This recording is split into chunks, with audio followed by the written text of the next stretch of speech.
Welcome back to Tea with a Shepherd. We're doing just a few little moments and tidbits of things maybe you don't know about a Christmas story, especially with some other documents that we have now, some primary sources, whatever the word is, that help us fill in some of the details that is not in our biblical canon.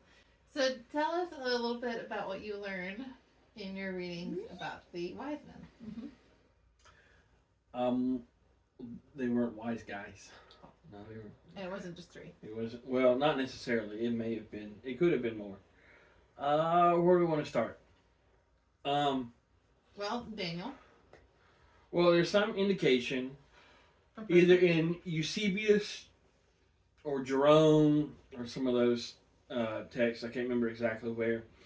That because remember Daniel in the Old Testament. It was very much spelled out to the day that the Messiah would be crucified, or the Messiah would come and pay the penalty for sin. Didn't say crucified, but be cut off from his people. That's what it says in Daniel. It's very. I mean, it gives the number of days from when Daniel was given the prophecy. So you could calculate right up to the day when Jesus would be crucified, and then the requirements in the law were that a priest could be no younger than 30, but no older than 50. So you do that calculation. Okay, well then he has to be born somewhere in this set time. And so Daniel, remember, because he was a wise man under the Babylonians, and then they got taken over by the Persians, and then he was a wise man under the Persians and was like second in charge under the king and all that stuff, third in power, whatever. So because he was chief of the wise men, he actually taught the wise men, the magi, the kings, the satraps, those folks. He was teaching them what was going to happen. Hey, in about 400 years or so, you need to be looking up in the sky. There's going to be some kind of sign that the Jewish Messiah, the King of the world, is born in whatever area the sign is over. So be watching in about 400 years. Pass that down through the generations. So the wise men were not Jewish that came to visit Jesus. No.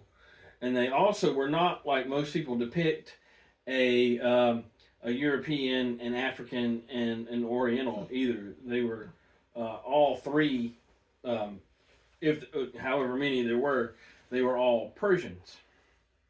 By the time that that Jesus was born, remember Judea is at the extreme eastern side of the Roman Empire, and there's actually, it wasn't Persia anymore, but it was the Parthian Empire. And they were enemies of Rome and had fought a few wars against Rome. And that's where the wise men came from. So it was not just a enjoyable journey. This was a very dangerous journey. It was going through enemy land. They would have been going through kind of a no man's land desert there, full of thieves and folks like that, until they would have got to Judea, which would be enemy territory, because they were Parthians and not Romans. They were, these were not. They weren't actively at war at that time, but they were in kind of this Cold War state, as it were. So not only that, but they go to the heart of Israel, to Jerusalem, and to talk to the king. Yeah, well, backing up just a little bit, the king, the Parthian emperor, had a dream. Oh, that's right. And we actually have not Jerome, Julius Africanus wrote the wise men's point of view of the Christmas story, the Epiphany, Advent, all that type stuff. And so they wrote it down and put it up on golden plates and hung it up in their temples. Of course, it's been destroyed for a millennia now. Tell about the dream. So the king had a dream. He entered into a temple. was going to have his dream interpreted. The priest sees him and is like, "Oh, great king, tell us your dream and all that." And so he tells the dream of that the night before. His dream was that he had gone into the temple, and all the statues of all the gods and goddesses um, were beating the ground and were aggravated and angry and in woe and desperation. Um, and they were talking about one of the statues of a early Parthian Persian girl who was a virgin. She was one of the statues. It wasn't necessarily one of the gods, but her statue was in like this Hall of Fame thing. And sorry, I got my notes over here, making sure I don't miss anything. But it said that in her womb is the deity, the son of the chief builder. Um, and when the gods and goddesses said that, the roof opened up, a bright star descended and came right over the statue of this virgin. And a voice was heard that said, "The mighty Son has sent me to make the announcement to you, and at the same time to do you service." And the child begotten is called the beginning and the end, the beginning of salvation, the end of sin. And then when that word was spoken, all the statues of the gods and goddesses fell on their faces, so that only her statue was still standing, and a royal crown was put on her head.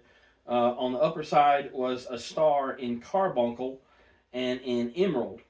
And on the lower side was where the star rested. And if you go back and study the high priest's ephod, where you had the 12 stones, one for each tribe, the carbuncle represented Levi, the priestly tribe, while the emerald represented Judah, the royal tribe. Both Mary and Joseph's lineage. Well, not. I mean, both of their lineage was Judah. Oh, that's right. But here's where yes, you get before Abraham, you had the Melchizedekian order was that the king was king, priest, and prophet. But when Abraham came, it was split up, and the prophet could be from anywhere. The priest had to be from Levi. The king had to be from Judah. So here you see, hey, it's coming back together. Yeah. So the king went out and called for everybody to come in and interpret it. This is still in the dream. And they said, "Oh, obviously that's the mark of a king. The stars are telling of things that are about to happen. Out of Judah has arisen a kingdom which will subvert all the memorials. Everybody is falling on their face. The star will be up there until we go and find them." And the gods in the dream, the gods and goddesses said, "An action indicated in the writings of old has come upon us. We are convicted as false by a person of power and energy. We have been deceivers. We have ruled, but no longer. Gone from us is our honor. Without glory and reward are us. There is one and one only who receives again at the hands of all his proper honor. To Gentiles and aliens, salvation has come. To the wretched, relief is ministered abundantly." And combine that with Daniel's prophecies and teachings. Ding, ding, ding. Kind of So obvious. immediately the king, without delay, sent some of, like, outside of the dream. The king's done telling the dream. He sent some of the magi who had been expecting this, sent them out. And the magi are like, they're kind of like druids in Celtic. They're religious leaders. They're watching for signs, but they're also rulers of the kingdom. So yes, they're kings and wise men simultaneously. So he sent them, hey, go find this guy, and because we got to give him honor and all this. So they sent them out. The wise men get to Jerusalem. Mm-hmm. Okay, we're gonna wait, and we're gonna pause, and we'll finish that tomorrow.